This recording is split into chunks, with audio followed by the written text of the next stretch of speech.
Praise the lord. ప్రభు అయిన యేసు క్రీస్తు ప్రశస్త నామములో ఈ వాగ్దాన సందేశ కూడి వచ్చిన మీ అందరికీ హృదయపూర్వకమైన వందనాలు. అందరికీ వందనాలు. దేవుడు మిమ్మల్ని ఆశీర్వదించి దీవించునుగాక. చాలా సంతోషం. మరి రాత్రి ఆయన చేసిన మేలులు తలంచుకొని గతించిన మాసమంతయు కూడా ఆయన ఆరోగ్యకరమైన రెక్కల నీడలో దాచి భద్రపరిచి ఒక నూతనమైన మాసంలో మనం అడుగుపెట్టేటట్లు కృప చూపిన తండ్రి సన్నిధిలో మరలా చేరి ఈ రీతిగా మనం సజీవులుగా ఉండడం దేవుడు మనకు అనుగ్రహించిన గొప్ప భాగ్యమని చెప్పుకోవాలి. ఎందుకంటే మన శక్తితో, మన బలంతో, మన భక్తితో మనం బ్రతికి బట్టగట్టలేదు. కేవలం ఆయన ఉచితమైన కృపచేత మాత్రమే ఈరోజున మనం సజీవులమై ఉన్నాము అనే సంగతి వాస్తవం. మరి దేవుడు అనేక అగాధాలు దాటించి శిఖరాలు ఎక్కించి ఈరోజున సాక్షిగా నిలిచేటట్లు మన ఎడల ఆయన తన కృపను ప్రత్యక్షపరిచాడు. అందుకు మనం ఎంతైనా కూడా కృతజ్ఞులం. యెహెజ్కేలు గ్రంథం 12వ అధ్యాయంలో 28వ వాక్యాన్ని నేను చదువుతాను. మీరు ఆ మాట జాగ్రత్తగా ఆలకించండి. ఇకను ఆలస్యము లేక నేను చెప్పిన మాటలన్నీ జరుగును. హల్లెలూయా, హల్లెలూయా. ఇకను ఆలస్యము లేక నేను చెప్పిన మాటలన్నీ జరుగును. నేను చెప్పిన మాట తప్పకుండా జరుగును. ఇదే యెహోవా వాక్కు. ఆమేన్. మరి సంవత్సరాంతంలోనికి మనం వచ్చేసాం. సంవత్సరాంతంలోనికి మనం చేరుకుందాం. మనం మన కార్యకలాపాలన్నింటినీ చూసుకొని కలమెలుకునేసరికి సంవత్సరం ఎడిపోయిందో కూడా అర్థం కావట్లే. మీకేమైనా చెప్పిందా? మీకు కూడా చెప్పాల, నాకు కూడా చెప్పాల. తన దారిని తను వెళ్ళిపోయింది. మనకు కాస్త కలమెలుక్కొని కళ్ళు తెరిచి కళ్ళు నిలుపుకొని చూసేసరికి డిసెంబర్ వచ్చేసింది. ఇంకా 4 అయితే డిసెంబర్ కూడా డిస్మిస్ అయిపోద్ది. ఇక కొత్త బట్టలతో ముస్తాబు అవుతుంది. ఏంటది? కొత్త సంవత్సరం. అమ్మో ఎంత ఆనందమో! కొత్త సంవత్సరానికి ముస్తాబు అవుతుంది. మరి పాత సంవత్సరం కూడా వెళ్ళిపోవడానికి పెట్టే బేడ మూటములు జరుదుకుంటుంది. పాపం ఎంత దుఃఖమో! ఎందుకంటే సంవత్సరం రోజులు మనతో కూడా నడిచింది, నిలిచింది, పలకరించింది, సహవాసం చేసింది, అన్ని విధాలుగా తోడ్పడుతూ వచ్చింది ఈ సంవత్సరం. మరి గతించిపోతున్నాయి దినాలు. అయితే ఇక్కడ మనం గమనించాల్సింది, మరి దినాలు దొరుకుతున్నాయి, సంవత్సరాలు గతించిపోతున్నాయి. మరి దేవుని మాటలు మన ఎడల ఎలాగా అంటే అనేక విషయాల నిమిత్తమై మనం ప్రార్థన చేసుకుంటున్న అనుభవాలు మనకు తెలుసు. ఆర్థికంగా, ఆరోగ్యంగా, ఆత్మీయంగా, కుటుంబపరంగా, వ్యక్తిగతంగా, చదువుల రంగంలో, ఇక అన్నీ ఏదైనప్పటికీ కూడా అనేక విషయాల నిమిత్తం మనం ప్రభు సన్నిధిలో కన్నీళ్లు కార్చి ప్రార్థన చేస్తుంటాము. నెరవేరినవి కొన్ని, నెరవేరనివి ఇంకా కొన్ని ఉన్నాయా లేవా? ఉన్నాయి. అయితే నెరవేరినవి సరే, ఆనందమే, సంతోషమే, మనందరికీ కూడా ఉత్సాహమే, ప్రోత్సాహమే. నెరవేరిన వాటి విషయంలో మనందరం కూడా సాక్షులమే. ఇప్పుడు మిమ్మల్ని లేపి కనుక నిలబెట్టి మైకిస్తే ఈ తెల్లారిపోద్ది. ఇక మరుసటి రోజులకి మనం వెళ్ళిపోతాం. అన్ని సాక్ష్యాలు మీరు చెప్తారు. ఇంటి దగ్గర బయలుదేరినప్పటి నుంచి ఇక్కడికి వచ్చిన దాకా, లేకపోతే జనవరి 1వ తేదీ ప్రారంభమైనప్పటి నుంచి ఈ డిసెంబర్ 1వ తేదీ వరకు ఎన్ని సాక్ష్యాలు, ఎన్ని ఘనమైన కార్యాలు మీరు చెప్తారు. ఉన్నాయి, గొప్ప కార్యాలు ఉన్నాయి.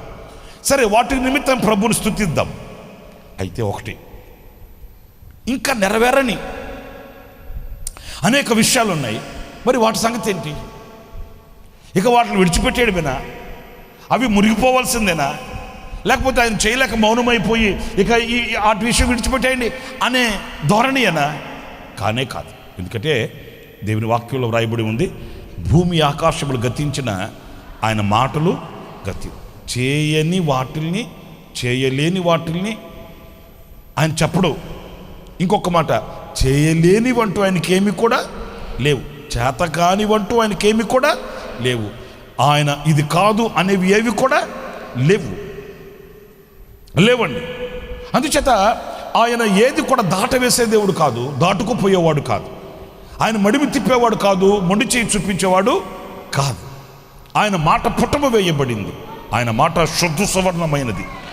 అంత శక్తి కలిగిన మాట.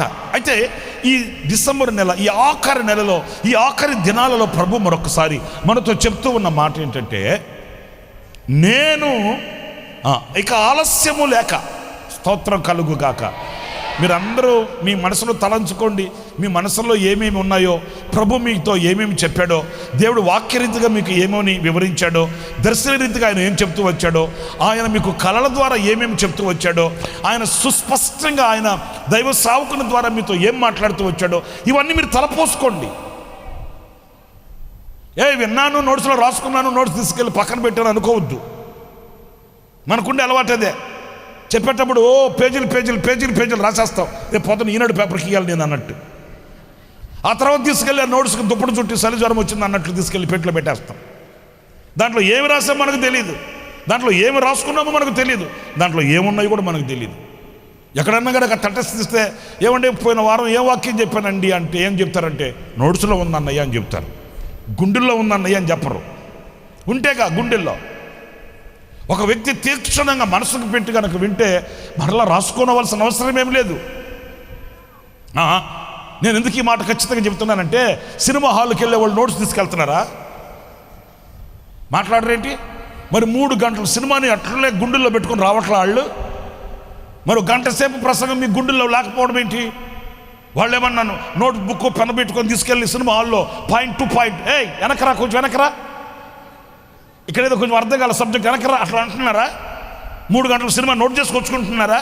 Pin to pin, starting to ending, అన్ని కథతో మలుపులు తిరిగిన ప్రతి చోట అంత జ్ఞాపకంగా చెప్తున్నారు కదా. మరి మన జ్ఞానం ఏమైంది? ఏం లే, వాళ్ళు మనసు పెట్టి వింటున్నారు, చూస్తున్నారు, అలా మనం విన్నట్లే చూడట్లే, అంతే తేడా. మనసు పెట్టి దేవుని వాక్యం మీద కాన్సన్ట్రేషన్తో, ఏకాగ్రతతో ఆయన వాక్యం దగ్గరకు వెళ్ళి అలాగ గనక పూర్ణ మనసుతో వింటే మరలా మనం ఏదో ఎక్కడో రాసుకోవాల్సిన అవసరం లేదు. మన హృదయపు పలక మీద మనం రాసుకుంటే అవి ఎక్కడికి పోవు. దేవుని వాక్యం శక్తి కలిగింది, దేవుని వాక్యం బలమైనది, దేవుని వాక్యం వెలుగై ఉన్నది, దేవుని వాక్యం శక్తితో సృష్టించగలిగింది. నా ప్రియమైన సహోదరులారా, అయితే ఆయన మీతో దర్శనం ద్వారా, దైవజనుడి ద్వారా, వాక్యం ద్వారా, కళల ద్వారా ఏమేమి అయితే చెప్పాడో, ఇక్కడ ప్రభు చెప్తున్న వాగ్దానం ఏంటంటే, ఇకను ఆలస్యము లేక. ఆమెను చెప్పండి గట్టిగా, హల్లెలూయా హల్లెలూయా. ఈ నెలలో బ్యాలెన్స్ లేకపోతే ఈ నెలలో ఇంకా ఆగి ఉన్నవన్నీ నా దేవుడు మీకు సఫలము చేయుగాక, నా దేవుడు నెరవేర్చునుగాక, నా దేవుడు వాటిని తీర్చునుగాక, నా దేవుడు వాటి యందు మిమ్మల్ని సాక్షులుగా నిలబెట్టునుగాక, నా దేవుడు వాటి యందు మిమ్మల్ని ఘనపరచునుగాక, మీ తల పైకెత్తబడునుగాక, నా దేవుడు మీ నోట సాక్ష్యాన్ని పలికించునుగాక, ఈ సంవత్సరం యొక్క సంపూర్ణమైన దీవెన మీకు నా దేవుడు అనుగ్రహించునుగాక. ఈ 2025 సంవత్సరంలో నా దేవుడు మీ ఎడల సంకల్పించిన నిత్య సంకల్పాన్ని నా దేవుడు సంపూర్తి చేయుగాక. ఆయన అలాగా చేస్తాను అని ఈ సంవత్సరాంతంలో మరొకసారి వాగ్దానం చేస్తున్నాడు. ఆమేన్, హల్లెలూయా. ఇక్కడ నేను చెప్పిన మాటలన్నీ ఏ ఒక్కటి కూడా నిరర్ధకం కాదు.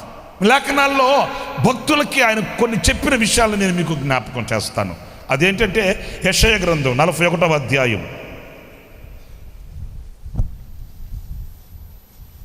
యెషయా 41 10వ వాక్యం చదువుతారు. నీవు నా దాసుడువనియు నేను నిన్ను ఉపేక్షింపక ఏర్పరచుకుంటున్ననియు నేను నీతో చెప్పి ఉన్నాను. చూసారండి, చాలండి. ఇక్కడ నీవు నా దాసుడువనియు నేను నిన్ను ఉపేక్షింపక ఏర్పరచుకుంటున్ననియు నేను నీతో చెప్పి తిని.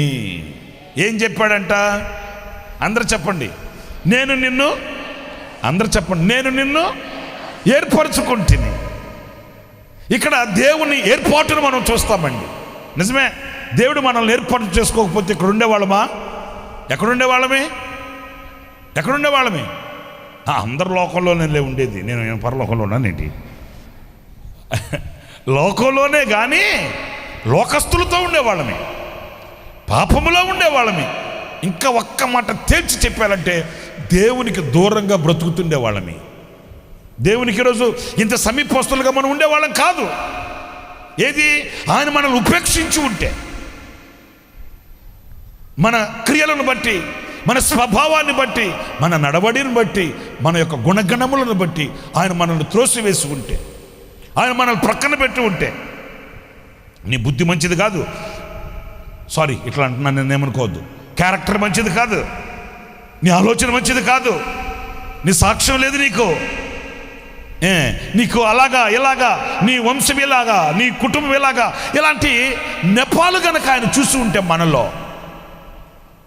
అర్థమవుతుందండి, ఇలాంటి మచ్చ మడత డాగు అలాంటి మనలో ఎక్కడైనా ఆయన గనక వెతికి ఉంటే, ఆయన ఏర్పరచుకోకుండా విడిచిపెట్టి ఉంటే, ఈ రోజున ఈ ఆత్మీయతలో ఆయన సన్నిధిలో, ఆయన పాదాల దగ్గర, ఆయన సముఖమందు, ఆయన దృష్టిలో ఈరోజు మనం ఉండేవాళ్ళం కాదు. ఉపేక్షించలేదంట. ఆ మాట హృదయాన్ని ఎందుకో అలా టచ్ చేస్తుంది. ఉపేక్షింపక, నిజమే, ఒకవేళ కోపం పుట్టిస్తే మన వాళ్ళు మనల్ని విడిచిపెట్టచ్చు, వేదనను కలిగిస్తే మన వాళ్ళు మనకు దూరమైపోవచ్చు, కన్నీళ్లు పెట్టిస్తే మన వాళ్ళు మనల్ని నిందించవచ్చు, కాస్త కష్టాన్ని కలిగిస్తే కన్నవాళ్ళు కూడా దూరమైపోవచ్చు. కానీ ఆయన ఏనాడు కూడా మనల్ని ఉపేక్షించలేదు, ఏనాడు కూడా ఆయన మనల్ని త్రోసివేయలేదు, ఏనాడు కూడా ఆయన మనల్ని దూరంగా పెట్టలేదు, ఏనాడు కూడా ఆయన మనల్ని నాకు తగిన వాళ్ళు కాదని ఆయన వేరైపోయి ముఖం చాటేసుకోలేదు. ఆయన ఉపేక్షింపక ఏర్పరచుకుంటున్న నీయు నేను నీతో చెప్పి ఉన్నాను గనుక నేను చెప్పి ఉన్నాను, నీకు తోడై ఉన్నాను. ఆమేన్ చెప్పకూడదు? హల్లెలూయా. నీకు తోడై ఉన్నాను, భయపడకుము, నేను నీ దేవుడనై ఉన్నాను. అయ్యో బాబోయ్, స్తోత్రం కలుగును గాక. హల్లెలూయా. నేను తోడై ఉన్నాను, దేవుడినై ఉన్నాను, దిగులు పడద్దు, నిన్ను బలపరుస్తాను, నీకు సహాయం చేస్తాను, నీతి అను నా దక్షిణ హస్తముతో అందరూ చెప్పండి, ఆదుకుంటాను. హల్లెలూయా, హల్లెలూయా. నా ప్రియమైన సహోదరులారా, ఆయన చెప్పినవి ఏవి కూడా నిరర్థకం కావు, ఆయన చెప్పినవి ఏవి కూడా నిష్ఫలము కావు. ఆయన ఏం చెప్పాడో అవి ఆలస్యము కాక ఆయన నెరవేరుస్తాడని వాగ్దానం చేస్తున్నాడు. ఆమేన్. ఇక్కడ నేను టక కొన్ని విషయాలు, నేను చెప్పాలనుకున్న విషయాలు నేను క్లుప్తంగా మీతో చెప్పి ముగిస్తాను. ఇక్కడ మనం గమనిస్తే ఆయన మనకు తోడై ఉంటాడంట, ఆయన మనకు దేవుడై ఉంటాడట. ఇప్పుడు మనకు తోడెవరు? మేము చెప్పేదేంటి, మీరు చెప్పేదేంటి? మనకు తోడెవరు? అక్కడేముంది రాస్తుంది? యేసయ్యనుందా? అక్కడ ఏమనుంది? మనకు తోడుగా ఉంటానని చెప్పింది ఎవరు? దేవుడు. ఎందుకు నేను దేవుడు అన్నానంటే, దేవుడు అనే పదంలో త్రిత్వం ఉంది. దేవుడు అనే పదంలో త్రిత్వ దేవుడు, త్రిత్వం, తండ్రి, కుమార, పరిశుద్ధాత్ముడు మన దేవుడు. మనకు దేవుళ్ళు లేరు, దేవుడు. ఆ దేవుడు అనే పదంలో త్రిత్వం ఉంది, త్రియేక దేవుడు మన దేవుడు. హల్లెలూయా. తండ్రి నీతోనే ఉంటాడు, కుమారుడు నీతోనే ఉంటాడు, పరిశుద్ధాత్ముడు నీతోనే ఉంటాడు. దేవుని యొక్క సంకల్పం, ప్రేమ నీతో ఉంటుంది. యేసుక్రీస్తు యొక్క త్యాగం నిన్ను దోచుకుంటుంది. పరిశుద్ధాత్ముడు నిన్ను కాచుకుంటాడు. ఆ దేవుడు ఆయన అంటున్నాడు, నిన్ను నేను ఏర్పరచుకున్నాను. జగత్తుకి పునాది వేయబడక మునిపే, తల్లి గర్భంలో పుణ్యోత్పత్తి కాక మునిపే, నీ తల్లి నిన్ను చూడక మునిపే, నీకు పేరు పెట్టక మునిపే. ఆమేన్ చెప్పండి. ఆయన మనల్ని ఏర్పరచుకున్నాడంట.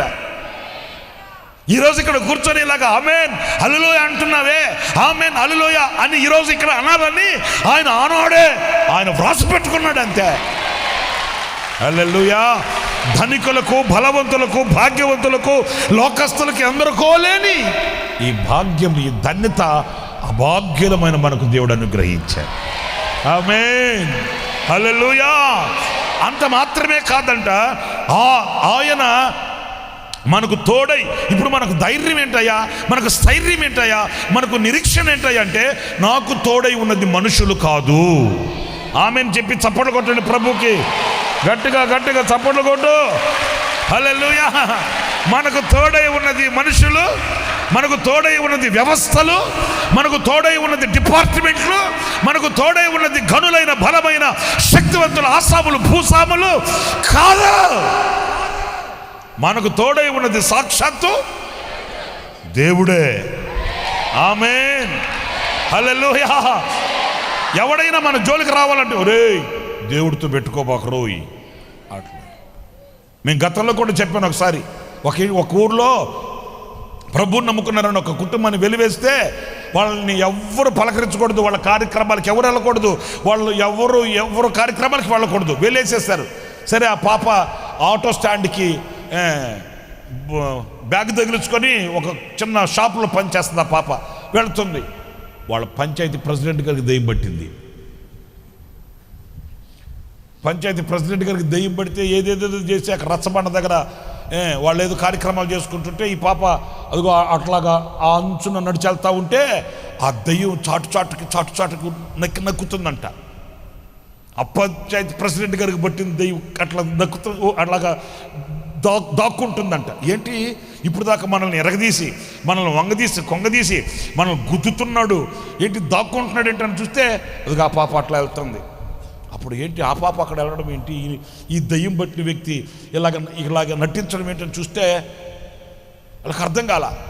అప్పుడు వాళ్ళకి ఏదో ఏంటి ఆ పాప దగ్గర ఏంటో చూస్తుంది, దయ్యం ఏంటో గమనిస్తుంది అని ఏయ్ పాప అన్నారంట. ఈ దయ్యం అంటదంట ఎర్రి కాకేసి అయ్యో అయ్యో ఆ దేవుని బిడ్డను పిలవద్దయ్యో అనిందంట. అప్పుడు అర్థమైంది వీళ్ళకి, ఓహో ఇక్కడుంది. అలాగని వీళ్ళు ఇంకప్పుడుకి అర్థమయ్యి ఇక వెంటనే పిలుస్తాం అట్లా అంట. అయ్యా మీ కాళ్ళు పట్టుకుంటా ఆ దేవుడి బిడ్డను పిలవద్దయ్యా అంటుందంట. ప్రియులారా విచిత్రమైన సంగతి చెప్పనా, ఆ పిల్లని పిలిస్తే ఆ దయ్యం గడగడ అమ్మాయిని యవనస్తురాలండి ప్రభు నమ్ముకున్నాళ్ళు గడగడ వణికిపోతుందంట. దయ్యం వణికిపోతుంటే వాళ్ళు అన్నారు, మా పాప ఏంటి అట్లా వణుకుతుందంటే ఆ పాప నిందంట మీరు అనుమతిస్తే నేను ప్రార్థన చేస్తానండి అనిందంట. చూసారా, వాళ్ళు అన్నారట అలాగే అని. వాళ్ళందరూ ప్రభుని నమ్ముకున్న వాళ్ళు కాదు కదా, వాళ్ళు ఏం చేశారు, చేతులు కట్టుకుని సరే చేయమ్మా ప్రార్థన చేయి అని వాళ్ళంతా కొంచెం దూరంగా వెళ్ళారు. ఆ యవనస్తురాలు అన్న అమ్మాయి ఆ రచ్చబండ దగ్గర అట్లాగా నిలువు మోకాళ్ళేసిందంట. ప్రార్థన చేస్తుంటే ఆ దయ్యం విలవిల్లాడిందంటండి. విలవిల్లాడి దయ్యం కేకలంట, కేకలేసి విలవిల్లాడిచి ఆ దయ్యం వెళ్ళిపోయింది. అప్పటి నుంచి ఆ ఊర్లో ఆ ప్రెసిడెంట్ గారికి బాగైంది కదా, ఆ ప్రెసిడెంట్ గారు తీసుకొచ్చారు చర్చి కోళ్ళు తీసుకొస్తే అప్పటి నుంచి వాళ్ళకి ఆ ఊర్లో ఎంత ఘనతో వెలివేయబడిన వాళ్ళండి. వెలివేసేశారు ఒకప్పుడు వాళ్ళని, వెలివేసేశారు. కానీ ఇప్పుడు అలా కాదు, అందరూ ప్రేమిస్తారు, అందరూ హక్కును చేర్చుకున్నారు. వాళ్ళలో ఉన్న దైవత్వాన్ని చూశారు, వాళ్ళలో ఉన్న ఆ దేవుని యొక్క శక్తిని చూశారు. ఆమేన్, హల్లెలూయా. ఎందుకంటే మనతో ఉన్నది మనుషులు కాదు, మనతో ఉన్నది వ్యవస్థలు కాదు, మనతో ఉన్నది ధనము కాదు, మనతో ఉన్నది బలము కాదు, మనతో ఉన్నది లోకం కాదు. మనం లోకంలోనే ఉన్నాం కానీ మనతో లోకం లేదు. మనతో ఎవరున్నారు? దేవుడున్నాడు.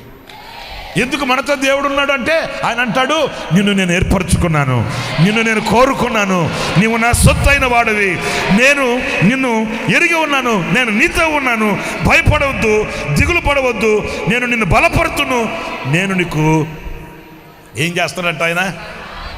సహాయం చేస్తాడా, సహాయం కోరతాడా? నిజం చెప్పండి, సహాయం చేస్తాడా, సహాయం కోరతాడా? మిమ్మల్ని ఎప్పుడన్నా మన దేవుడు సహాయం కోరుకున్నాడా? మా కనకమ్మ కొంచెం కనకం ఇస్తావా అన్నాడా? అడగడు. మన దగ్గర ఏదైనా అడుగుతాడా? భక్తులారా కొంచెం సందా చేయండి అంటాడా? అన్నాడు. భక్తులారా 116 చదివించండి, కొంచెం ఆపదల్లో ఉన్న, ఇరుకుల్లో ఉన్న, ఇబ్బందుల్లో ఉన్న, రేట్లు పెరిగిపోయినాయి, నాకు కూడా కష్టమైపోతుంది ఇంతమందిని పోషించాలంటే, ఏంటి మీరు సంచులు చేయబెట్టి చిల్లర పైసలు రాస్తారంటే పెద్ద కాగితాలు వేయండి అట్లా అంటాడా? అనడు. ఆయన గుప్పులు విప్పుతాడు మన కొరకు. హల్లెలూయా, హల్లెలూయా. మన కొరకై ఆయన హస్తం చాపుతాడు. హల్లెలూయా. మన కొరకై బాహువు చాపుతాడు. హల్లెలూయా. మన కొరకై ఆయన తన ఆశీర్వాదపు హస్తం చాపి మన గుండెల్లో ఉన్న కోరికలు నెరవేర్చే శక్తి గల దేవుడు ఒకే ఒక్కడు. మన హృదయంలోని ఆలోచన మన పెదవులకు రాకమునిపే స్తోత్రం కలుగుగాక. మనం వెళ్ళి దేవుడి దగ్గరికి, ఇదిగయ్యా దేవుడా, ఇదిగో తీసుకో, పూట గడుపుకో, అన్నం తిను, ఇంకా ఏదైనా అవసరం ఉంటే తీసుకో, అనవసరం అవసరం లేదు. ఆయనే మనల్ని దీవిస్తాడు, ఆయనే మనల్ని ఆశీర్వదిస్తాడు, ఆయనకు మనం రుణపడి ఉండేటట్లుగా చేస్తాడు, మనకు ఆయన ప్రతి అవసరాన్ని తీరుస్తాడు. ఆయన మనకు సహాయం చేసేవాడే కానీ మన సహాయాన్ని కోరుకునేవాడు కాదండి. ఏ వ్యక్తి అయినా మనతో ఉంటే ఒకరోజు మన సహాయాన్ని కోరుతాడు, ఏ వ్యక్తి అయినప్పటికీ. అర్థమవుతుందా? ఈరోజు తల్లిదండ్రులు మనల్ని పోషిస్తున్నారంటే రేపటి రోజు వాళ్ళు ఏమవుతారు? వృద్ధాప్యంలోకి వచ్చిన తర్వాత వాళ్ళు మన సహాయాన్ని కోరుతారు, వాళ్ళు మన నీడకు వస్తారు. ఈ రోజున పిల్లలుగా ఉన్న వాళ్ళు రేపటి రోజున పెద్దవాళ్ళు అవుతారు, వాళ్ళ నీడకు వస్తారు.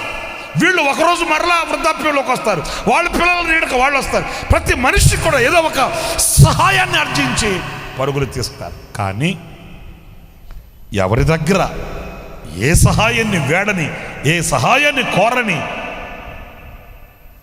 ఏకైక దేవుడు ఒకే ఒక్కడు, ఆయన పేరే నజరేయుడైన యేసు. ఆమేన్. చెప్పండి హల్లెలూయా, హల్లెలూయా, హల్లెలూయా. ఈ నోటి మాటతో ఈ సృష్టిని కలుగు చేసి, తన చేతులతో మానవునికి నిర్మాణాన్ని కలుగు చేసి, ఇదిగో ఇంత అని నొసట ఆయుష్ను రాసి మానవునికి కావలసిన సర్వము కూడా ఆయన సమృద్ధిగా సృష్టించిన సృష్టికర్త. మీకు ఇంకో మాట చెప్పనా? మనిషిని చేసిన తర్వాత సృష్టిని కలిగించాడా? సృష్టిని చేసిన తర్వాత మనిషిని చేశాడా? ఎందుకని? మనిషికి కావలసినవన్నీ మొదట గాలి, నీరు, వాతావరణం, చెట్లు, పొట్లు, గట్లు, ఇంకా వృక్షాలు, పక్షులు, అన్నీ ఏమేమి కావాలనో అరే మర్చిపోయాను రా, వీడికి ఏదో ఇది కావాల్సి వస్తుందేమోనే అని అప్పటికప్పుడు కెసురులో భీమేశాడా? అప్పటికప్పటికే కుట్టు దగ్గరికి వెళ్ళి ఉల్లిపాయలు తెచ్చి, కోడిగుడ్లు తెచ్చి ఉడకని తిండి పెట్టాడా? అలాంటివి కాదు ఆయనకి. మానవునికి ఏది అవసరమో, ఏది కావాలనో ఆయనకి సమస్తం తెలుసు. ఏ వయసులో, ఎప్పుడు, ఎక్కడ ఏది కావాలనో ఆయనకి ఎరుకు. కనుక ఆయన ముందుగానే సర్వము కూడా సమృద్ధిగా సమకూర్చి, ఎందుకంటే ఆయన సహాయం చేసే దేవుడు. నువ్వేం కంగారు పడాల్సిన అవసరం లే. మా అమ్మాయికి ఊరి పెళ్లి చేస్తారు, నువ్వే చేస్తావు పెళ్ళి. నువ్వేం కంగారు పడాల్సిన అవసరం లే. నా పిల్లలు ఏమవుతారోనని. ఏం గారు, నీకంటే గొప్పవాళ్ళు అవుతారు. నా ఇల్లు ఏమవుతుందో అని అనుకోవద్దు, ఏమనుకోవు, పైన స్లాబ్ వేస్తావు, నో ప్రాబ్లం. ఏమవుతుందో నా వ్యాపారం అనుకోవద్దు, ఏమవుదు, నీ వ్యాపారం ఆశీర్వదించబడుతుంది. ఆమేన్. ఎందుకు నేను ఈ మాట చెప్తున్నానయ్యా అనంటే, నా దేవుడు సహాయం చేసే దేవుడు. ఆమేన్. నీకు కావలసిన సమస్తం ఆయన ధారాళంగా ఇస్తాడు. నువ్వు అడగాలనే కానీ, నువ్వు కోరుకోవాలనే కానీ, నువ్వు ప్రార్థించాలనే కానీ, ఆయన సన్నిధిలో మోకరించాలనే కానీ, ప్రభువా అని ఆయన వైపు చేతులు ఎత్తితే ఎత్తిన చేతుల్ని ఒట్టిగా పంపడు. హల్లెలూయా, హల్లెలూయా. నేను మనుషులైతే ఒట్టి చేతులతో పంపచ్చు, కానీ ఆయన పంపడు. ఆయన సహాయం చేస్తాడట. ఆ నీతిని తన దక్షిణ హస్తంతో ఆదుకుంటాడట. ఎందుకంటే ఏర్పరచుకున్నాడు గనుక. ఆమేన్. ఆదుకుంటాడట. ఆదుకుంటాడు అంటే మనం ఎక్కడున్నట్టు? మనం ఎక్కడున్నట్టు? అపాయములో ఎప్పుడైనా ఎక్కడైనా ఉంటే, ఏదైనా కీడు కలుగుతుంటే, ఏదైనా మనకు చేటు కలుగుతుంటే, ఏదైనా అపాయం మన మీద పొంచి ఉంటే, ఆ అపాయాన్ని మన దగ్గరికి రానివ్వకుండా ఆయన ఆదుకుంటాడట. బ్లూ షర్ట్ మీరిద్దరే దేవుని మందిరంలో ఉన్నారు. మీ ఇద్దరు పిచ్చ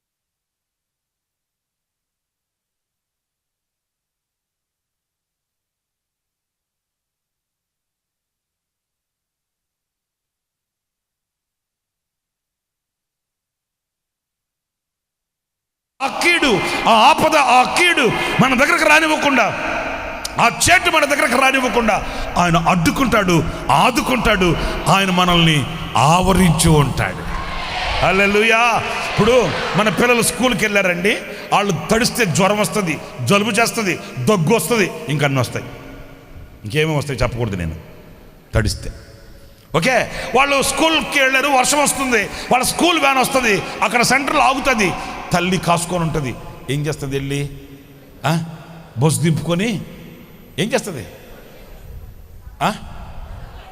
గొడుగు తీసుకెళ్తుంది. అమ్మో, గొడుగు తీసుకెళ్తుంది. గొడుగు తీసుకెళ్ళి అంతటితో మౌనం ఉంటుందా? ఏం చేస్తుంది? కొంగు కప్పేసి చిడుకు పడనివ్వకుండా కడుపులో దాచేసుకుంటుంది. అడుగులు అడుగేసుకుంటూ వాడిని మెల్లకి అరే, 9 మాసాలు మోసి కన్న తల్లికే నిన్ను ఆవరించి ఆదుకొని లోపల కడుపులో పెట్టుకుంటే, నీకు జన్మనిచ్చి నీకు పిండోత్పత్తిని కలిగించి నీకు రూపాన్ని పోసిన దేవుడు స్తోత్రం కలుగుగాక. ఆయన నిన్ను ఆదుకుంటాడంట. హల్లెలూయా, హల్లెలూయా. నిన్ను ఉపేక్షింపక ఏర్పరచుకుంటున్నాను నేను నీతో చెప్పి ఉండలేదా? నేను నిన్ను ఆదుకోనా? నేను నీకు సహాయం చేయనా? నేను నీకు తోడుగా ఉండనా? భయపడకో. సంవత్సరాలు గడిచిన, దినాలు దొరిలినా, లేకపోతే శతాబ్దాలే గతించిపోయినా మనం భయపడాల్సిన అవసరం లేదు. ఆయన ఆదుకుంటాడు, సహాయం చేస్తాడు. ఇంకా ఏం చేస్తాడంట? తోడుగా ఉంటాడంట. దేవుడు తోడుగా ఉంటాడంట. మా గుండెల్లో ఆనందం, సంతోషం, ధైర్యం ఏంటంటే నాకు దేవుడు తోడుగా ఉన్నాడు. అందరు చెప్పండి, ఎవరు తోడుగా ఉన్నారు మనకు? మా హృదయం చేపెట్టుకొని చెప్పుకోండి, నాకు దేవుడు తోడుగా ఉన్నాడు. ఏయ్ రోగమా, నాకు దేవుడు తోడుగా ఉన్నాడు. ఏయ్ బలహీనత, నాకు దేవుడు తోడుగా ఉన్నాడు. ఏయ్ లోకమా, నాకు దేవుడు తోడుగా ఉన్నాడు. అసలైన మనకు తోడుగా ఉంటే ఏంటి భయపడేది? వడ్డిచ్చేవాడు మన మేనమామ అయితే ఏ మూల కూర్చుంటే ముక్కలు రావు. డీస్ చేతిలో పట్టుకుంటాడు, రైస్ రైస్ రైస్ రైస్ అంటూ వస్తాడు. రైస్ అంతా ఎవడుకో వేస్తాడు, ముక్కలని మనకేస్తాడు. మన ముక్కల కోసం పరిగెత్తాల్సిన అవసరంలే. నానుడి మాట అది. వడ్డిచ్చేవాడు మేనమామ అయితే ఏ మూల కూర్చుంటే ముక్కలు రావురా. మనం ముందు బంతులోనూ కూర్చోవాలి, అందరూ కనబడాలా, అవసరంలే. ఏ మూలను కూర్చో, వడ్డిచ్చేవాడు మన మేనమామ అయితే వచ్చేస్తాయి, పోస్టులో వచ్చేస్తాయి అంతే. సహాయం చేసే దేవుడు, ఆదుకునే దేవుడు, ధైర్యపరిచే దేవుడు, తోడుగా ఉండే దేవుడు మనకు తోడుగా ఉంటారని చెప్తే ఇక మనం భయపడాల్సిన అవసరం ఏం లేదు. స్తోత్ర, హల్లెలూయా. సరే, ఆయన ఏం చెప్పాడు అని అంటే, మొదటిది, నిన్ను ఉపేక్షింపక ఏర్పరచుకుంటున్ననియు నేను నీతో చెప్పి ఉన్నాను, నీకు తోడుగా ఉన్నాను, భయపడకుము, నేను నీ దేవుడినై ఉన్నాను, దిగులు పడకుము, నేను నిన్ను బలపడుతును, నీకు సహాయం చేస్తాను, నేను నీ తీరు నా దక్షిణ హస్తంతో. ఓకే, ఇంకొక మాట కూడా నేను మీతో జ్ఞాపకం చేస్తాను. 49వ అధ్యాయం, యెషయా గ్రంథం 49వ అధ్యాయం 3వ వాక్యం చదువుతారు. ఇశ్రాయేలు, నీవు నా సేవకుడవు, నీవు నా సేవకుడవు, నీలో నన్ను మహిమపరుచుకునేదను అని ఆయన నాతో చెప్పాను. రెండవది ఆయన నాతో చెప్పింది ఏంటంటే, నీలో నన్ను మహిమపరచుకొందును. అందరూ ఆమేన్ చెప్పండి. హల్లెలూయా. ఇశ్రాయేలు, నీవు నా సేవకుడవు. సేవకుడు అంటే అర్థం ఏంటి? ఆయనను సేవించువాడు. సేవకుడు అని అంటే తోక ఉంటుందని కాదు. సేవకుడు అంటే కొమ్ములు ఉంటాయని కాదు. సేవకుడు అంటే వేరొక వేషంలో ఉంటాడని కాదు. సేవకుడు అంటే ఆయనను సేవించువాడు. ఓకే, ఆయనను సేవించే వాళ్ళకి ఆయన చెప్తున్న మాట ఏంటంటే, మీలో నన్ను మహిమపరుచుకుంటాను. అంటే మిమ్మల్ని చూసిన వాళ్ళు నన్ను మహిమపరుస్తారు. ఆమేన్, హల్లెలూయా. ఇప్పుడు ఒక మాట నేను మిమ్మల్ని అడుగుతున్నాను, మనల్ని చూసిన వాళ్ళు ఎవరిని మహిమపరచాలి? అంటే ఎవరికి మహిమ కలగాలి? మనకు రాకూడదండి. మనం పొగుడుతారు కొంతమంది. అన్నా నువ్వన్నా సూపర్ అన్నా, అన్నా నువ్వు సొక్కల చంద్రుడు అన్నా అని మనల్ని రాత్రికి రాత్రి మునగ చెట్టు ఎక్కిస్తారు. మనకు తెలియక ఉదయం బ్రష్ చేస్తా ఆ మునగ చెట్టు మీద నుంచి పడతాం కింద. ఎందుకంటే రాత్రి ఎక్కాం మునగ చెట్టు. ఇక ఆ మునగ చెట్టు ఎక్కితే ఉదయం బ్రష్ చేస్తా అక్కడి నుంచి పడ్డామనుకో, ఇక ఉంటామండి. ఏది కూడా ఆయనకి చెందవలసిన మహిమ, ఆయనకి చెందవలసిన ఘనత, ఆయనకి చెందవలసిన ఆరాధన మన దాకా రాకూడదండి, మనకు కలగకూడదండి. దేవునిది దేవునికే. ఎప్పుడు కూడా మనం ఫోకస్ అవ్వడానికి ముందుకు వెళ్ళకూడదు. ఎప్పుడు కూడా మనం ముందుకు వెళ్ళకూడదు. అర్థమవుతుందా? ముందున్నోడిని తీసుకొని చొక్కా పట్టుకొని ఈడ్చుకొని వెళ్ళి దేవుడు వెనక దోసేదానికంటే వెనకున్న వాళ్ళని మనల్ని తీసుకొని వచ్చి ముందు పెట్టాలి ప్రభు. అదే కదా యేసయ్య చెప్పింది. మీరు ఎక్కడికైనా విందుకి వెళ్తే వెళ్ళిపోయి ముందు లైన్లో కూర్చోవద్దురా. ఆ తర్వాత విందు ప్రధాని వచ్చి సారీ సార్ కొంచెం ఖాళీ చేయండి సార్, అది ఏర్పరచబడ్డ వాళ్ళకి ఆ సీట్లు కొంచెం వెనక్కి వెళ్ళండి అని అవమానాలు పాలయ్యేదానికంటే కడగా కూర్చో, ఆఖరిలో కూర్చో. యజమానుడు వచ్చి నిన్ను అక్కడ వచ్చి అయ్యో బాబో ఏంటి ఆడ కూర్చున్నావంటే, అయ్యో ఏంటి స్వామి నువ్వులాగా పర్లేదు నువ్వు అయ్యా నీ కాళ్ళు పట్టుకుంటావు బాబు నువ్వు లేకు అని నిన్ను గణపరిచి హెచ్చించి 10 మందిలో నీ తల ఎత్తేటట్లు నిన్ను తీసుకుని వెళ్ళి ఆ గొప్ప స్థానంలో కూర్చొని పెట్టే అంటే దేవుడు ఆయన చెప్పిన మాట ఏంటంటే, యేసయ్య చెప్పిన మాట ఏంటంటే, నీ అంతటి నీవు ఆ ఘనతని కోరుకోవద్దు, ఆ హెచ్చింపులు కోరుకోవద్దు. నేను ముందు ఉండాలి ఉండాలని ముందుకు రావద్దు. దాగి ఉండు, ఒదిగి ఉండు. నేను ఆదివారమేనా చెప్పింది? విధేయత ఆదివారమే కదా. ఎన్ని సంవత్సరాలు అయింది ఆదివారం అంటే? మరి ఆ మాట చెప్పరేంటి? నా దగ్గర ఇట్లా మాట్లాడించుకుంటారు మీరు. నిన్నే కదా ఆయన బలిష్టమైన చేతి కింద ఎలా ఉండాలంట? దీన మనస్కులై. హల్లెలూయా చెప్పండి. హల్లెలూయా హల్లెలూయా.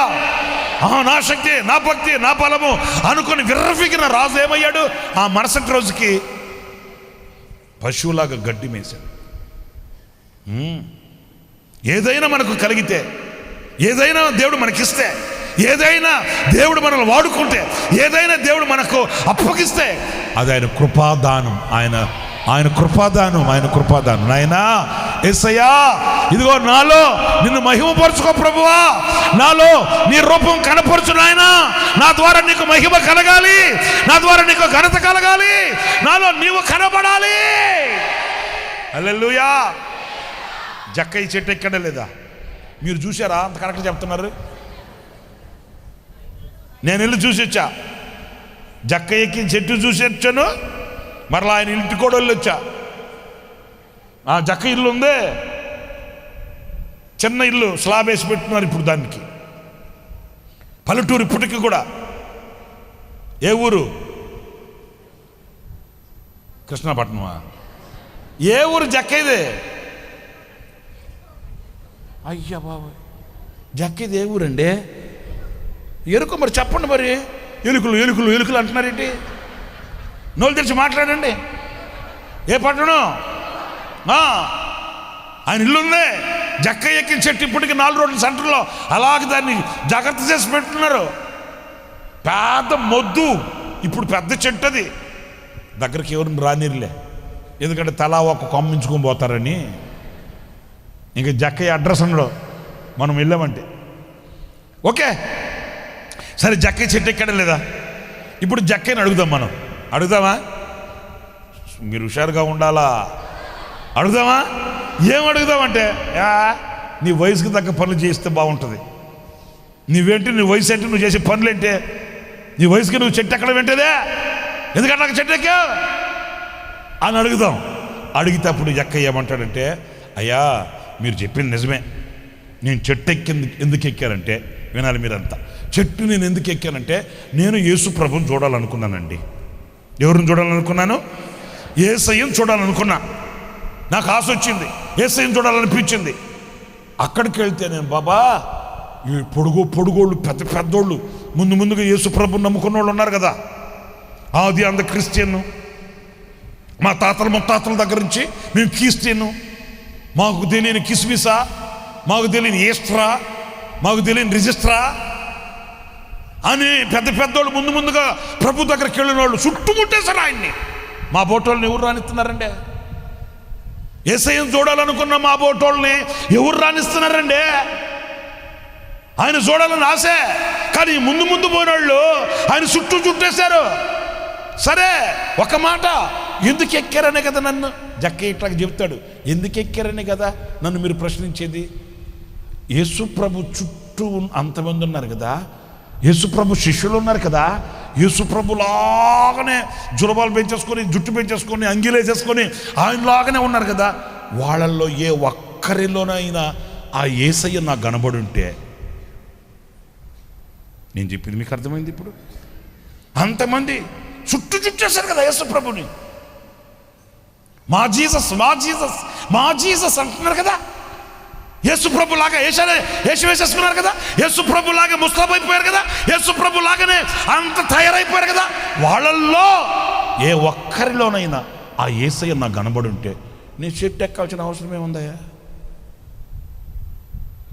మీరు చెప్పండి. అంతమంది తెల్ల బట్టలు వేసేసుకుని బైబిల్ పట్టేసుకుని ఆయన చుట్టూ చేరేశారు, ఆయన చుట్టూ కొమ్మేశారు. ఇంకొకరిని రానిట్లా.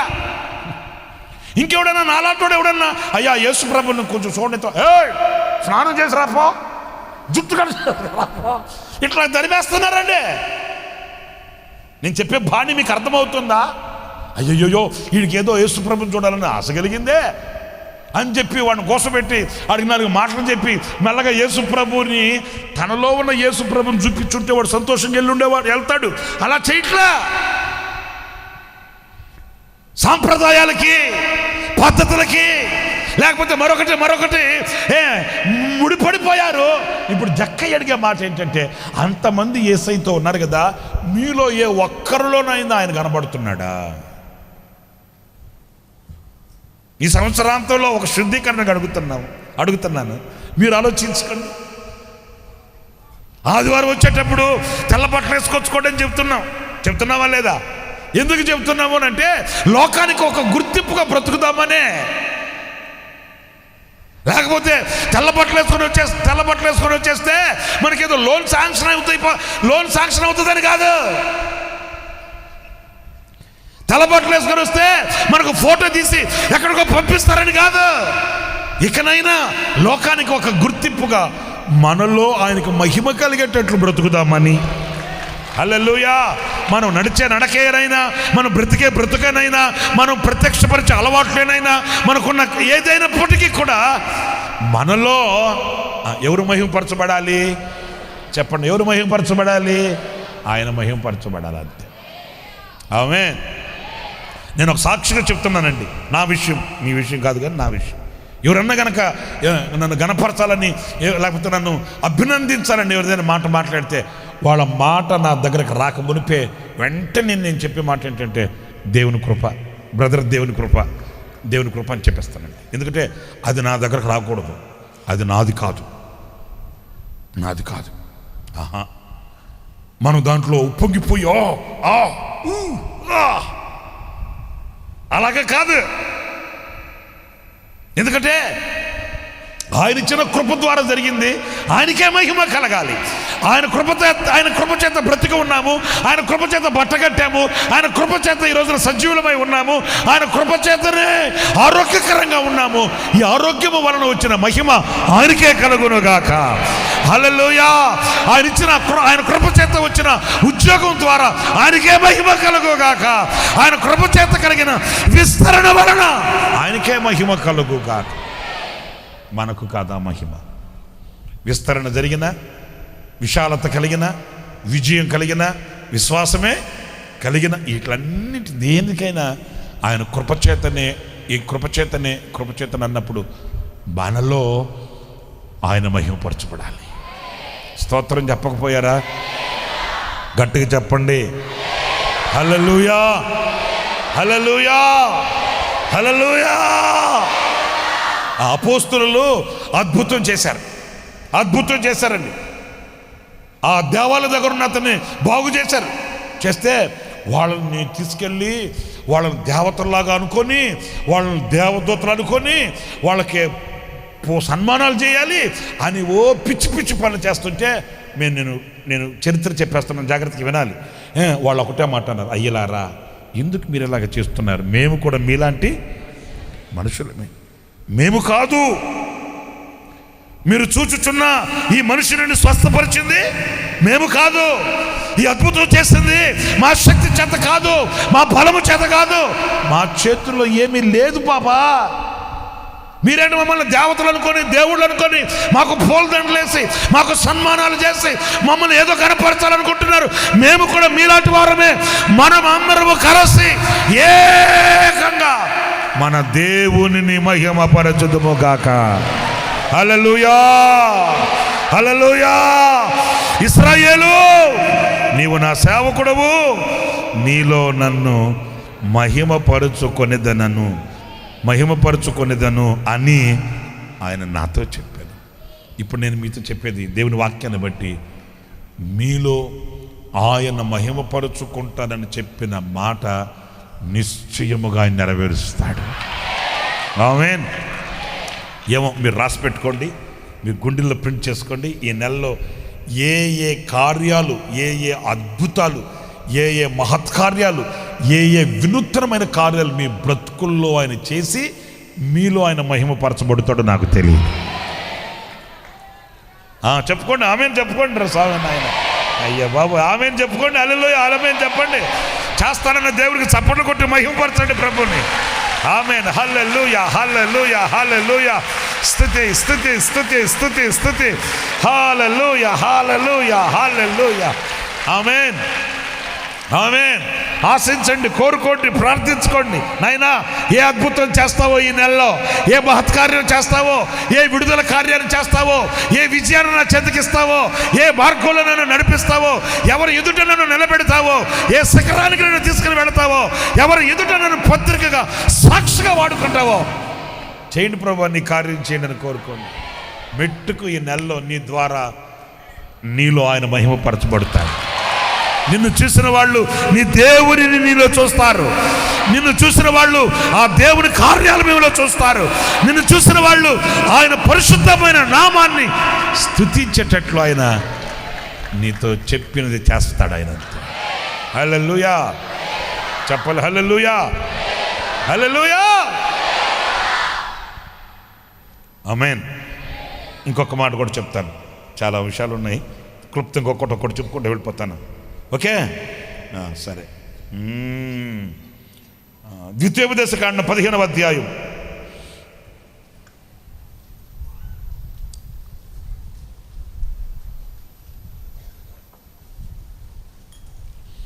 ద్వితీయోపదేశకాండం 15వ అధ్యాయం 6వ వాక్యం.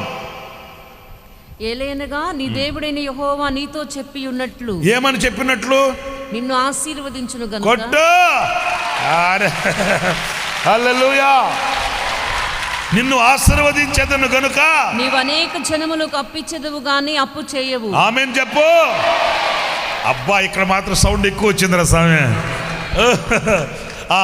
ఆయన ఏలైనగా నీ దేవుడైన యెహోవా నీతో చెప్పినట్లు నిన్ను ఆశీర్వదించును గనుక. ఏమని నీతో చెప్పినట్లు? ఇదిగో ఆ కొండ దగ్గరికి వెళ్ళు, 4వ సందులోకి వెళ్ళు, 3వ గొంతులోకి వెళ్ళు, ఆ 6వ ఇంట్లోకి వెళ్ళు, వాళ్ళు నీకు అప్పిస్తారు. అటు చెప్తాడు దేవుడు? చెప్తాడా? అలా కాదు.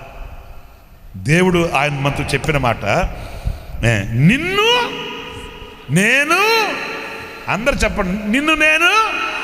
ఎవరు ఎవరు? నేను కన్నవాళ్ళు నిన్ను ఆశీర్వదిస్తే ఎంత ఇస్తారు? ఎంత చెప్పనా? 2 సెంట్లు భూమి ఇస్తారు అంతే.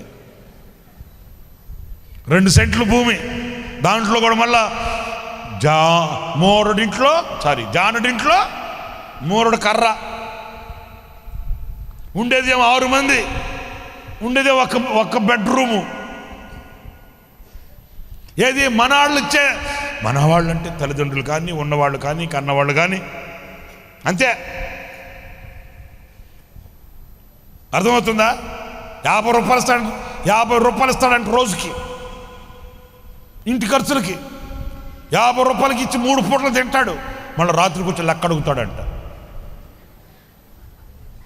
ఎవరో వాళ్ళ ఆయన, మా ఆయన కాదు, వాళ్ళ ఆయన. ఆమె చెప్పింది నాతో, అన్నా 50 రూపాయలు ఇస్తాడన్నా, మళ్ళీ కమ్మగా 3 పూటలు పెట్టాలన్నా. ఏమాత్రం తక్కువైందనుకో బుస్సులు లేస్తాడన్నా. నువ్వు కూడా తుస్సులు లేయమ్మా అని చెప్పా. లేస్తాడన్నా, కోపం అన్నా, దెబ్బలాంటికి వస్తాడన్నా, పోట్లాడికి వస్తాడన్నా. మళ్ళీ 50 రూపాయలు ఇస్తాడన్నా. 50 రూపాయలకి ఇచ్చి మళ్ళీ కమ్మగా అడుగుతాడంట. మళ్ళీ అంటాడంట, ఆమ్లెట్ వేసావా? అబ్బా, తినే దగ్గర మాత్రం గుర్తురాదు. ఇచ్చేటప్పుడు మాత్రం గుర్తొస్తుంది. ఓకే, ఏంటి నవ్వుతారేంటి? మీరు ఇక్కడే ఉన్నారా? మనుషులు ఇక్కడే ఉన్నారు కానీ మైండ్ మాత్రం ఇంటికి వెళ్ళిపోయింది కదా. వెళ్తుంది, నాకు తెలుసు.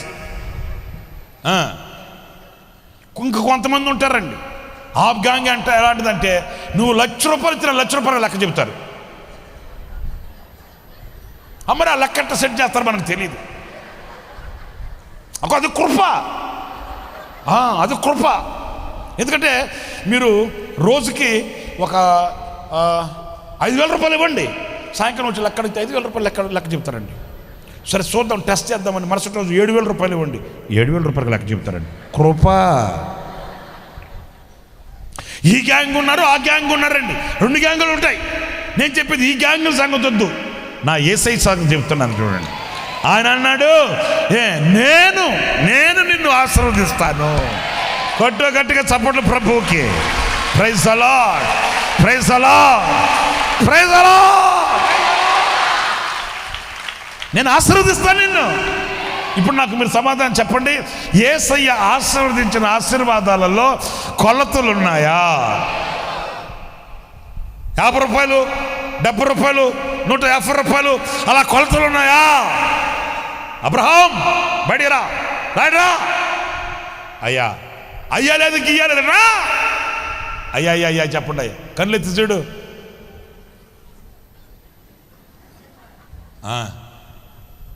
కళ్ళెత్తేనయ్యా, లెక్కబెట్టు. ఏట్లని డిసెంబర్ నెల వస్తే మీకు నక్షత్రాలు బాగా కనబడతాయి. ఇంటి మీద ఉంటాయి నక్షత్రాలు, ఒక్కొక్క నక్షత్రానికి రెక్క ఊడిపోయి ఉంటుంది, ఇట్లా ఉంటుంది. నిజం, నక్షత్రాలు కడతారు కదా, ఈ వర్షానికి తడుస్తాయి కదా. అబ్రహాంతో చెప్పాడు, అబ్రహాం రావయ్యా, కళ్ళెత్తి చూడవయ్యా. ఆ లోతేదో సొదొమ గొమొర్రా పట్టణాన్ని ఏర్పాటు చేసుకుని వెళ్ళిపోయాడని, ఆస్తి సంపాదించుకోవడానికి వెళ్ళిపోయాడని, లేకపోతే ఏదో మూట కట్టుకుని కోడ కట్టుకుని మిగలబెట్టుకోవాలని పారిపోయాడని నువ్వు చింతిస్తున్నావా? నీ దాతృత్వాన్ని నేను చూశాను, నీ విశాలమైన హృదయాన్ని నేను చూశాను. నువ్వు దేనికి పాల్పడిన వాడువు కాదని, దేనికి లోపడిన వాడువు కాదని నేను రుజువు చేసుకున్నాను. నువ్వు రావయ్యా, బయటికి రా. వచ్చానయ్యా, లెక్కబెట్టు. నేను లెక్క పెట్టలేనయ్యా, అట్లా ఆశీర్వదిస్తాను నిన్ను. హల్లెలూయా, హల్లెలూయా. కాటాకూడు లోట సాంబార్ కాదు, ఏదో మిగలబెట్టి సర్దుకపో నాయనా, సర్దుకపో, ఒక్కడే కూర్చుని తింటే ఎక్కడ సరిపోద్ది, ఇంటి పాతికి చాలేపో అట్లా అన్నాడు. మోసే ఏం కావాలంటే వాళ్ళకి ఏం కావాలంటే ఏమండి నీకు తెలీదా? ఏం ఒక్కరా ఇద్దరా ఇళ్ళు కూర్చున్నారంటే మళ్ళీ ఆమెనని తెలియదు వీళ్ళకి. ఎన్ని చేపలు పట్టాలి, ఎన్ని గొర్రెలు చంపాలి, ఒక్కరా ఇద్దరా? రక్తపాతం జరుగుతుంది ఇక్కడ. వాళ్ళకి ఏం కావాలంట? నోరు వరుతుంది కదా, అందులో 1వ తారీఖు జీతం వచ్చి ఉంటుంది కదా. మనకు చేతిలో డబ్బులుంటే నాయన అనకూడదు, కానీ అవి అయిపోయినంత వరకు ఆరాటం. ₹4 పిల్లలు ఎదుగుతున్నారే, ₹4 పక్కన పెట్టుకుందాం, జాగ్రత్తగా పదిలంగా ఖర్చు పెట్టుకుందామా అని ఉండదురా నాయన. ఇంకా మొదటి వారం అంతా ఎవరినన్ను అడగండి, ఏం కూర? మటన్. బయటకు వచ్చేటప్పుడు కూడా అంటే వస్తాడు, అబ్బా ఒరే నాయన రోజులు బాగా లేవు, ₹4 చేతిలో పెట్టుకుందాం, దేవుడిచ్చింది జాగ్రత్తగా. అబ్బా ఉండదండి, చేతిలో ఉన్నది వదలు కొట్టుకున్న దాకా, దులుపుకున్న దాకా. అబ్బా ఇక 2వ వారం అయిపోయిన తర్వాత 3వ వారం అడగండి, ఏం కూర అని అడగండి. పప్పు, ఇంకా పచ్చడే. మరి 3వ వారంకే పప్పు పచ్చడి, 4వ వారం సంగతి ఏంటి?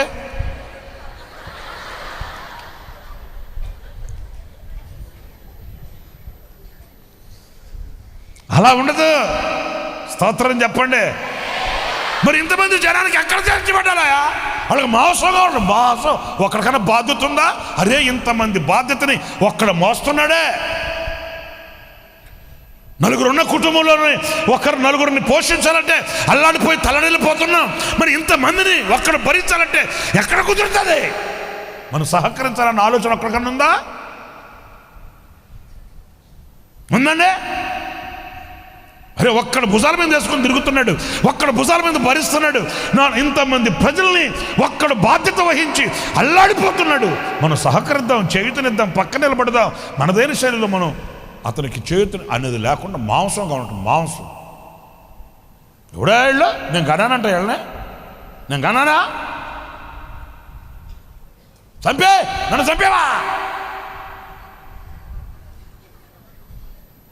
కాదు మోషే, మొన్న ఏదో అంటివే, వాళ్ళని కటాక్షించకపోతే, కనికరించకపోతే జీవగ్రంథంలో నా పేరు తీసేయి అన్నావుగా. మొన్న అన్నానులే, మొన్న అన్నా బుద్ధి తెలియక. ఇప్పుడు బుద్ధులు బయటపడుతున్నాయిగా. నేను లక్షల కాల్పాలను మాంసం అంటే ఎక్కడ తేవాలయా?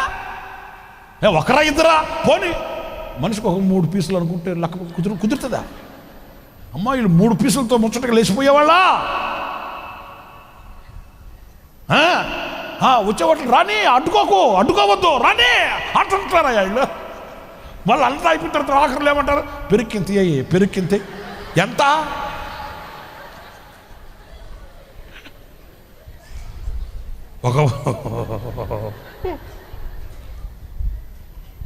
ఒక పాస్టర్ గారు ఒక ఇంటికి వెళ్తే భోజనం పెట్టారట. కోడిగుడ్డు కూరేసి అన్నం పెడితే పాస్టర్ గారు అన్నాడట, అమ్మ పిల్ల మాత్రం తెచ్చు, తల్లి అక్కడికి వెళ్ళిందమ్మా అని అడిగాడట. ఆమె ఏదో పెట్టింది, అందరితో సంతృప్తిగా తిని రాకుండా పిల్లని తెచ్చావు, తల్లి అక్కడికి వెళ్ళిందమ్మా అంటే ఆమెకు అర్థం కాక పిల్ల తల్లి. అదే అమ్మా, కోడిగుడ్డు తెచ్చావు, కోడేమైంది? దేవుడు అన్నాడు, మోషే నీకు అసాధ్యం కావచ్చేమో కానీ దేవునికి అసాధ్యమైంది ఏముందాయా? ఆమేన్, హల్లెలూయా, హల్లెలూయా. నీవు నీ మనసుతోనే చూస్తున్నావు కానీ, నీవు నీ దృష్టితోనే చూస్తున్నావు కానీ, నీవు నీ సామర్థ్యత మీద ఆధారపడుతున్నావు కానీ దేవునికి అసాధ్యమైంది ఏమనుందా? నేను నిన్ను అబ్రహాం నక్షత్రాలు లెక్కబెట్టు, నక్షత్ర రాసులంట, నక్షత్ర రాసులు నేను లెక్క పెట్టలేనయా. లెక్కించుటకు సాధ్యము కానీ లెక్కింపశక్యము కానీ గొప్ప జనముగా నేను చేస్తాను. ఇంకొక మాట కూడా చెప్పనా?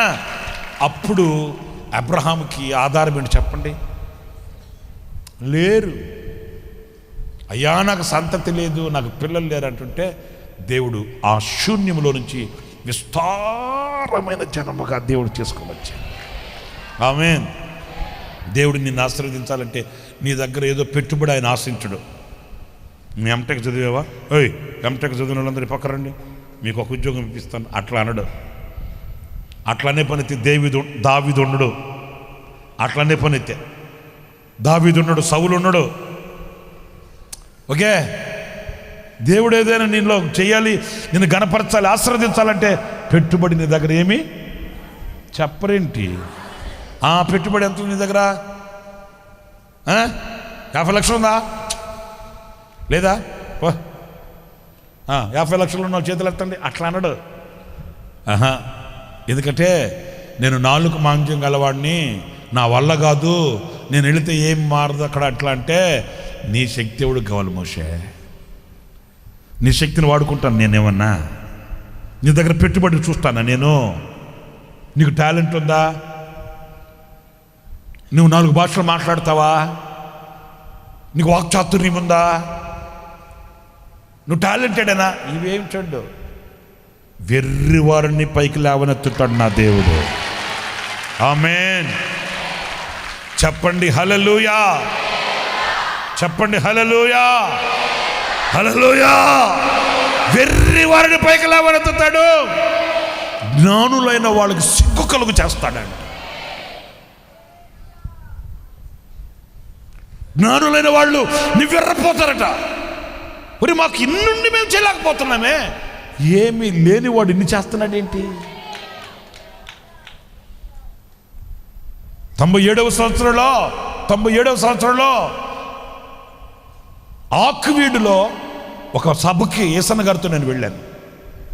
వెళితే అక్కడ ఒక మీటింగ్ ఆక్విడ్ బ్యాప్టిస్ట్ చర్చ్ గ్రౌండ్లో 97లో. అప్పుడు ఆ మీటింగ్లో ఒక దైవజనుడు చెప్పిన మాట ఇప్పటికీ నాకు గుర్తు. ఏ సంవత్సరం అది?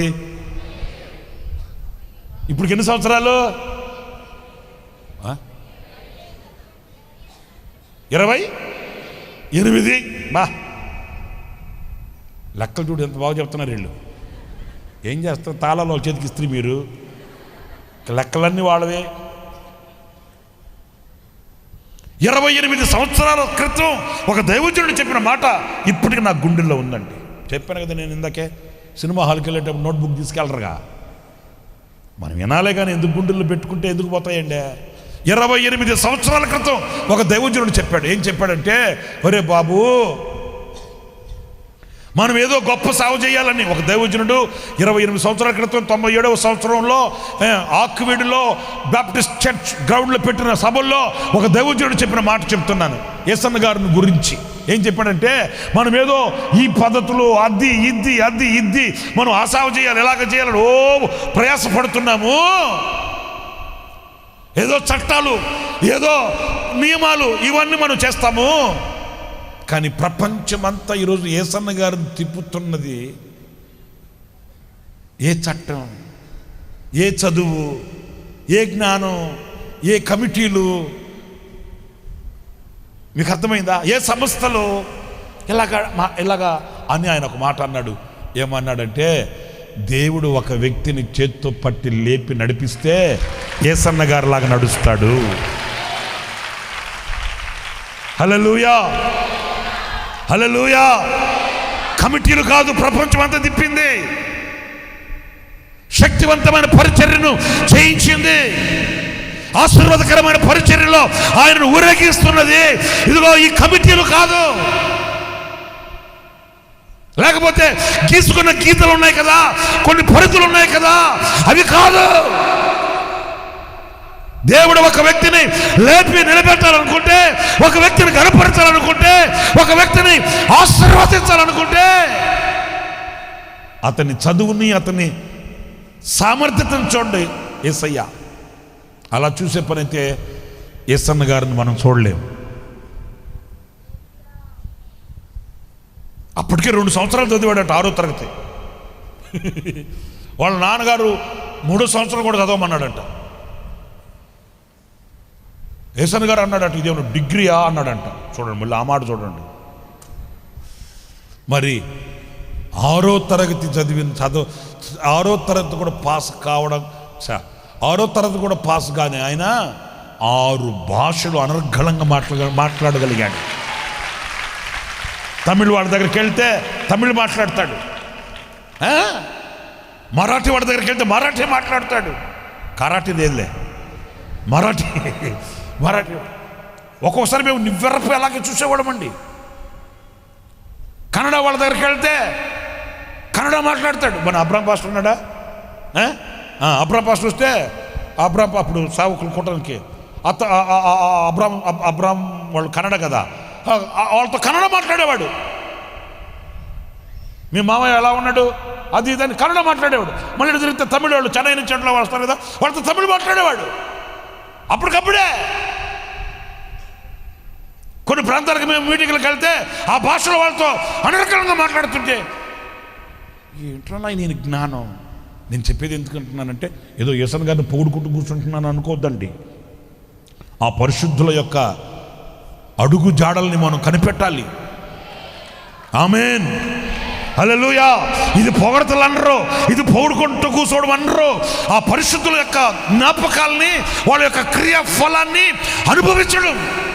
వాళ్ళు ఎలా నడిచారు, వాళ్ళు ఎలా దీవించబడ్డారు, వాళ్ళు ఎలా కనికరింపబడ్డారు, వాళ్ళు ఎలా అలుపెరగని విశ్వాస జీవితాన్ని చేశారు, మనం గుర్తించగలిగిన వివేకం మనకు ఉండాలి. ఆమేన్ చెప్పండి, ఆమేన్ చెప్పండి. నేను నిన్ను, అందరు చెప్పండి, నేను నిన్ను. ఎవరో దగ్గరికి వెళ్ళి నన్ను ఆశీర్వదించమని కోరుకోవాల్సిన అవసరం లేదు. ఎవరో దగ్గరికి వెళ్ళి నువ్వు అయ్యా నాకు సహాయం చేయండి అని అడగాల్సిన అవసరం లేదు. ఆయన చెప్తున్నాడు, నేను ఎలానగా నీ దేవుడైన యెహోవా నీతో చెప్పినట్లు నిన్ను ఆశీర్వదించును గనుక నీవు అనేక జనములకు అప్పిచ్చదువు గాని ఆ?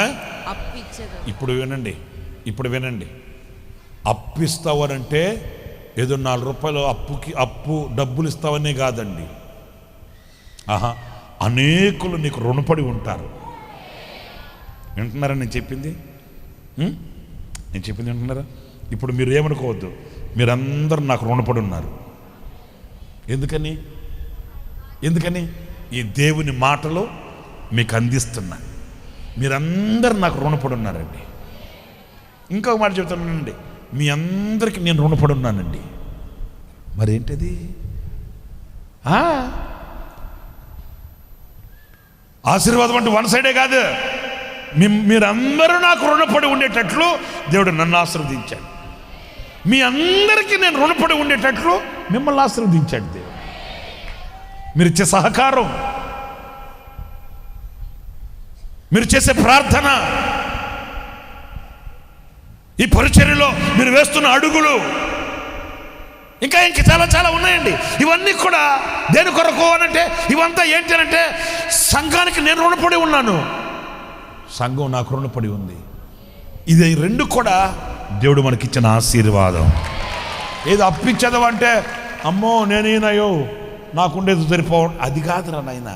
నువ్వు ఎవరికైనా వాళ్ళ బ్రతుకుల్లో మేలు కలిగినట్లు ఒక మాట చెప్పావంటే, ఆ మేలు వాళ్ళు పొందుకున్నారంటే వాళ్ళు నీకు రుణపడి ఉన్నట్టే. అంటే నీకు అనేకులు రుణపడి ఉండేటట్లు నిన్ను గనునిగా చేస్తాడు నా దేవుడు, గొప్పవానిగా చేస్తాడు నా దేవుడు. ఆమేన్. ఉన్నత స్థానానికి నా దేవుడు నిన్ను ఎక్కిస్తాడు. ఆమేన్. సరే, టైం అయిపోయింది. ఇంకా 2 విషయాలు ఉన్నాయి, అవి కూడా చెప్పేస్తా. ఇప్పుడు ఎన్ని చెప్పాను నేను? 3 చెప్పా. ఏమని? ఏర్పరచుకుంటున్నాను ఆయన మాట ఇచ్చాడు. నీలో నన్ను మహిమపరుచుకుందును అని మాట ఇచ్చాడు. నిన్ను ఆశీర్వదించదును అని మాట ఇచ్చాడు. ఇంకొకరు చెప్తారులేండి, 4. ఓకేనా? సరే. యెషయా గ్రంథం 57వ అధ్యాయం 57 18వ వాక్యం. నేను వారి ప్రవర్తనను చూచి తిని వారిని స్వస్థపరచుదును, వారిని నడిపింతును, వారిలో దుఃఖించు వారిని ఓదార్చుదును, వారిలో కృతజ్ఞతా బుద్ధి పుట్టించుచు, వారిలో కృతజ్ఞతా బుద్ధిని పుట్టించుచు, దూరస్తులకును సమీపస్తులకును సమాధానమని చెప్పి నేనే వారిని స్వస్థపరిచెదనని యెహోవా సెలవిచ్చుచున్నాడు. కొట్టు గట్టిగా చప్పట్లు. స్తుతి కలుగుగాక, స్తోత్ర కలుగుగాక, మహిమ కలుగుగాక, ఆయన నామమే ఆరాధించబడును గాక. హల్లెలూయా, హల్లెలూయా. చేతులు ఊపుతూ చెప్పండి ప్రభుకి స్తోత్రం. హల్లెలూయా, హల్లెలూయా, హల్లెలూయా, హల్లెలూయా, హల్లెలూయా. ఆమేన్.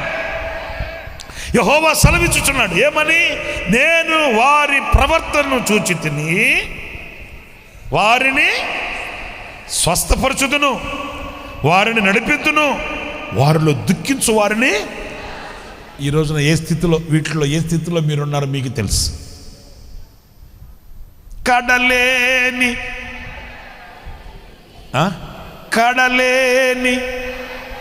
కడలి తీరము. ఏంటి దాని అర్థం చెప్పండి? కాడలేని కాదు, కడలేని కడలి తీరం అంటే గమ్యం కానరాని సముద్రం యొక్క తీరం. కడలేని కడ అంటే కడ అంటే ఏంది? చివర లేక గమ్యం.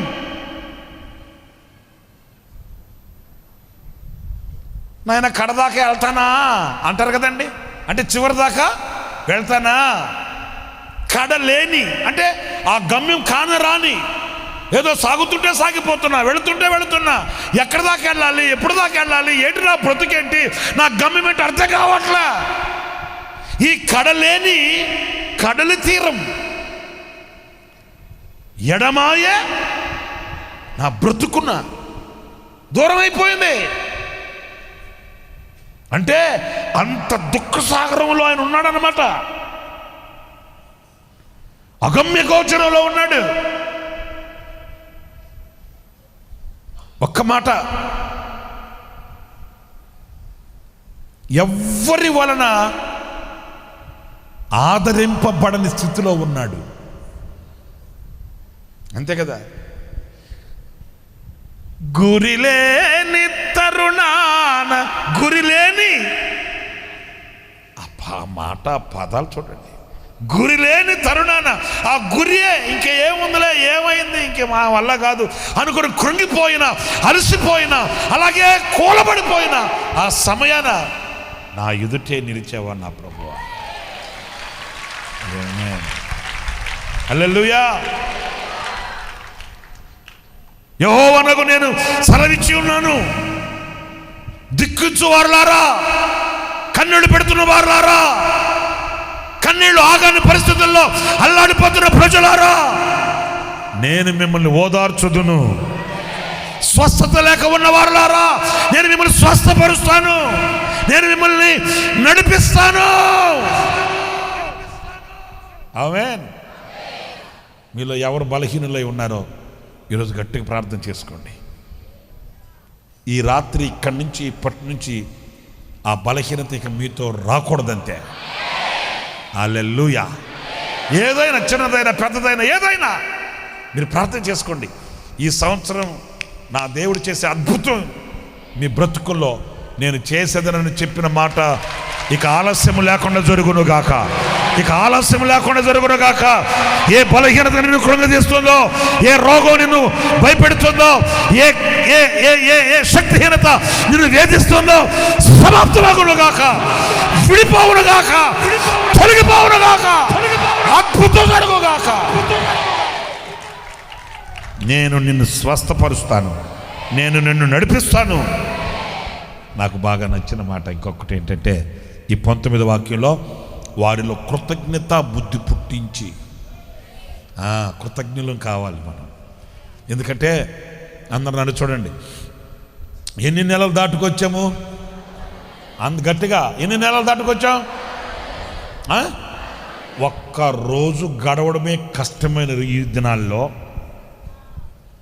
ఎందుకు కృతజ్ఞత బుద్ధి మనకు కావాలంటే ఒక్క దినం గడవడమే.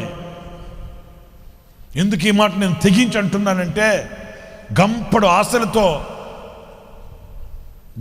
ఆశలతో సాగి వెళుతున్న వాళ్ళు అగ్నికి బూడిదైపోయిన రోజులు మనం చూడలా. ఎప్పుడు? ఈ సంవత్సరంలోనే. గంపడు ఆశలతో వెళుతున్న వాళ్ళు నిర్జీవమై తునాతునకలైపోయి, ముక్కలుగా అయిపోయి శోక సముద్రంలో కుటుంబాన్ని ముంచేసిన అనుభవాలు మనకు తెలియదా? ఒక్క గంట బ్రతకడమే కష్టతరమైపోయిన దినములను దాటుకొని వచ్చాం మనం.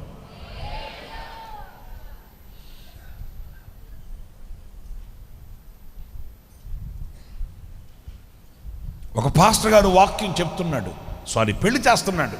నేను చూసి ఆ వీడియో.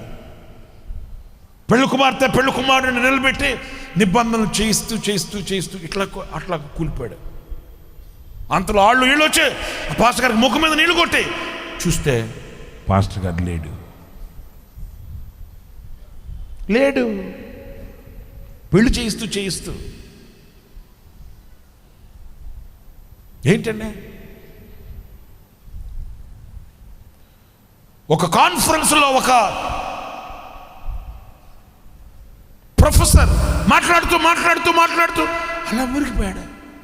వాళ్ళు వెళ్ళొచ్చి ముఖం మీద నీళ్ళు కొట్టి ఈ గుండెల మీద అలాగ పంప్ చేస్తున్నారు. లేడు. కాన్ఫరెన్స్లో మాట్లాడుతూ ఎలాంటి దినాలు దాటుకొని వచ్చాం ఒకసారి మీరు ఫ్లాష్ బ్యాక్కి వెళ్ళాలి. ఏదో 4 ఏళ్ళు నోట్లోకి పోతున్నాయని సంబరపడద్దు. మనం దాటుకొచ్చిన గ్రాఫ్ చూడండి. వెనక్కి తిరిగితే గుండె పగిలిపోద్ది. అయ్యో నేనేనా ఇంతవరకు బ్రతికి ఉన్నది?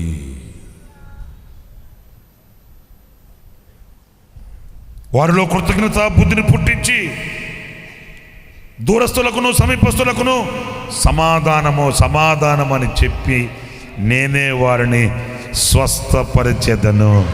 సమాధానం కలుగుగాక, సమాధానం కలుగునుగాక, సమాధానం కలుగునుగాక.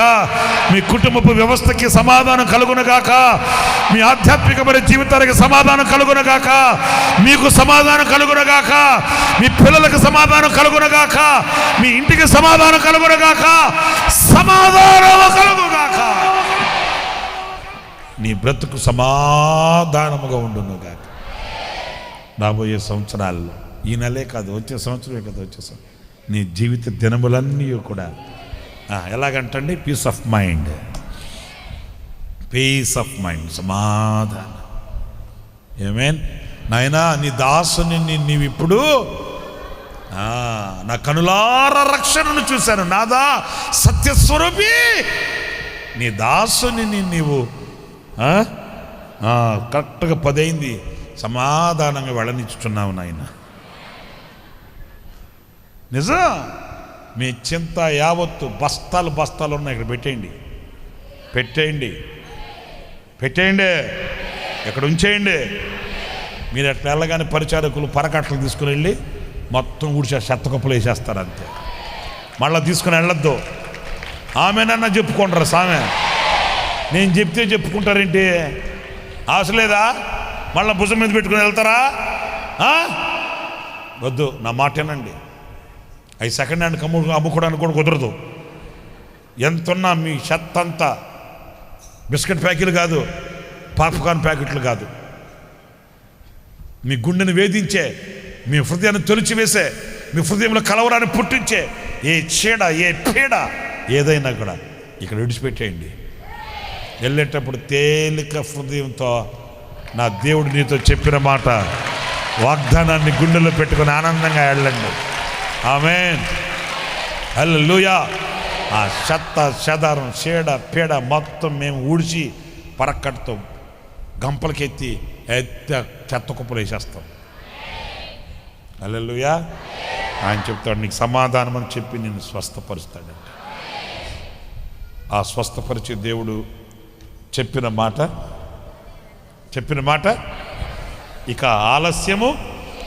ఇక నువ్వు ఆలస్యం లేక నేను చెప్పిన మాటలన్నీ లేకుండా ప్రార్థన చేసుకుందాం.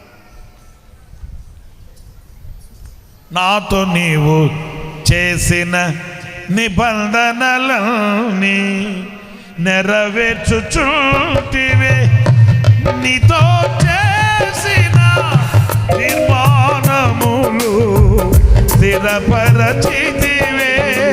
నాతో నీవు చేసిన నిబంధనలన్నీ నెరవేర్చుచుంటివే, నీతో చేసిన తీర్మానములు స్థిరపరచితివే.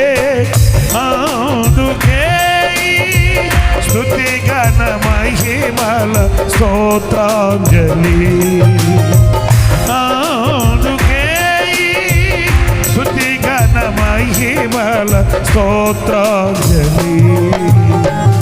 ఆశ్రయ దుఃఖమా నా యేసయ్యా, నవజీవన మార్గమునా నన్ను నడిపించుమా. ఊహించలేనే నీ కృపలేని క్షణమును కోపించుచునే, వాత్సల్యము నాపై చూపినావే. ఆశ్రయ దుఃఖమా నా యేసయ్యా, నవజీవన మార్గమునా నన్ను నడిపించుమా.